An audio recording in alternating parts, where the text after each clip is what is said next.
I want a baby. Travel with a purpose. Whether the travel plan folder is labeled Fertility Tourism, Reproductive Travel, or Cross Border Reproductive Care, women and couples are leaving their home zip codes with Make a Baby at the top of their to-do list. The desire to have a child is not limited to income, age, sexual orientation, or geography. Research quantifies that fact that women from low and middle income LMICs, as well as from major European and American cities will travel to make a baby. The World Health Organization estimates that 1 in 4 couples in LMICs have fertility problems. Making a baby. It is estimated that 186 million couples in the COUNTRIES, excluding China, have spent at least 5 years trying to conceive without success. While medical conditions are common to fertility problems in countries across the wealth spectrum, in some cultures, infertile women are often shunned by their families and excluded from social activities and cultural rituals. They are more likely to be victims of domestic violence or be divorced by their husbands. While infertility is just as likely to result from problems with the male reproductive system as the female, it is usually women who are blamed for the failure to produce a child. Health issue. Infertility is considered a grave health issue and impacts 10% of couples globally.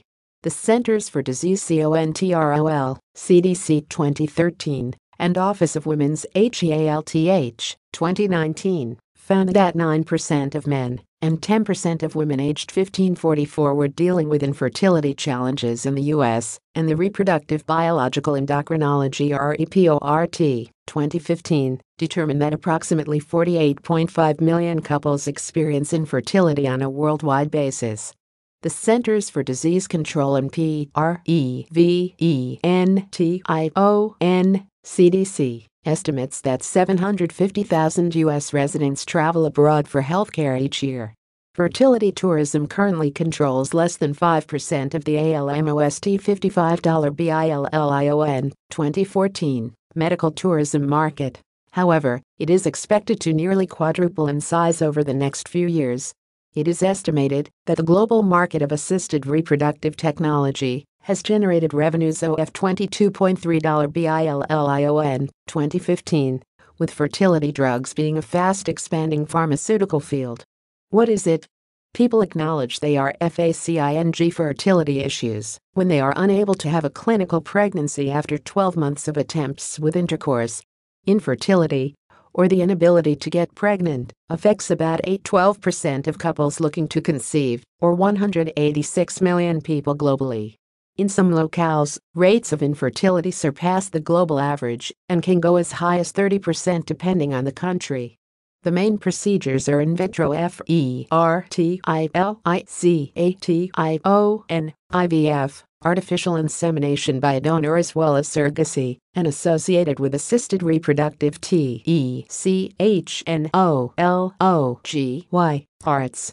Motivations to travel for medical attention are prompted by inadequate or no healthcare insurance at home and increasing demands for procedures that may not be covered by available insurance plans such as fertility treatment, gender reassignment, dental reconstruction, and cosmetic surgery. Some travelers engage in fertility tourism when they recognize that better or improved fertility doctors are available outside their immediate community, while others search for reproductive treatment outside their locale in order to circumvent laws, sidestep legal, ethical, religious, or other restrictions, and/or avoid long waiting lists. Many nations don't allow fertility treatments for same-sex couples or for single women. According to executives at the Institute for Development and Integration of IDIS Foundation, the reasons why people travel abroad to look for fertility treatments can be classified into categories: cost, quality, and availability of treatment. However, even with the best doctors and the most advanced clinics, the odds of having a child with the help of medical science are not great. For women under 35, only 36% will get pregnant per IVF cycle using their own non-frozen eggs, CDC. By age 41, it is less than two-thirds of that. After 42, the numbers fall by another half to 6%. The rates for IVF using a donor egg are higher, but still lower than 50%. While the rates of success appear rosier on clinic websites, Carolyn Scher, a geographer at the University of Bern who studies the transnational fertility industry, is leery of success rates advertised BECAUSE. It really depends on how you calculate them, and there's a lot of room to manipulate. Regardless of the data, fertility tourism is expanding as better healthcare is available at locales that require travel, and the destination medical facilities offer patients state-of-the-art technology, innovative medicines, modern devices, improved hospitality, and personalized care at value pricing. Reproduction. Do it yourself. In some societies, a child is considered to be priceless. However, the global fertility market, since the 1990s, has led to the commodification of reproductive capacities, bodily tissues, body parts, and babies. Sociologists have observed that reproduction has morphed into a product engaging consumers, buyers, and sellers.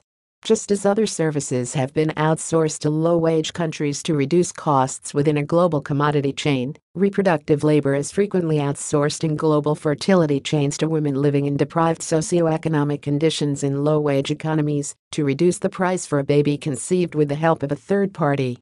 Is it ethical? Even if it is legal, is fertility tourism ethical, or just another variation of the increasing marketization of everyday life and body? When considering the history of wet nursing, adoption, and child trafficking, the baby market is nothing new. However, there is a profound growth in the trade for human bodies, body parts, and body resources, including the bodies of babies. What has made this possible? Technology, the rise of cheap air travel, new forms of communication and information, and the accumulation of biocapital has increased the speed in the trade of bodies, body parts, and babies across borders. Controversy has surrounded the use of assisted reproduction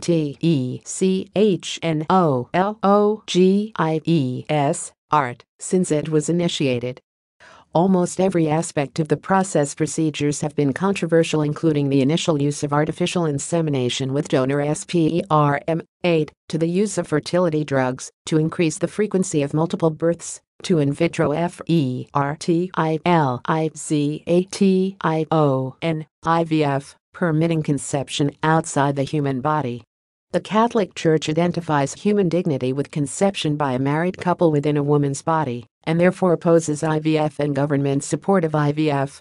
Other organizations express concern about the health effects of fertility drugs, the hormones used in IVF, the increased incidence of multiples, and other art practices. The combination of religious objections to the procedures and concern that government intervention would result in restrictive measures, art has not been included in insurance schemes and has limited the research that would contribute to better understanding of the long-term health risks with these procedures. Increased competition in fertility tourism has expanded the availability of services by making them affordable and making it easier to evade ethical restrictions that limit the availability of controversial services. In the United States, Dickey Amendment is attached to every Health and Human Services appropriation bill since 1996 and forbids federal funding for research in which a human embryo or embryos are destroyed, discarded, or knowingly subjected to risk of injury or death. As fertility travelers scan the globe looking for best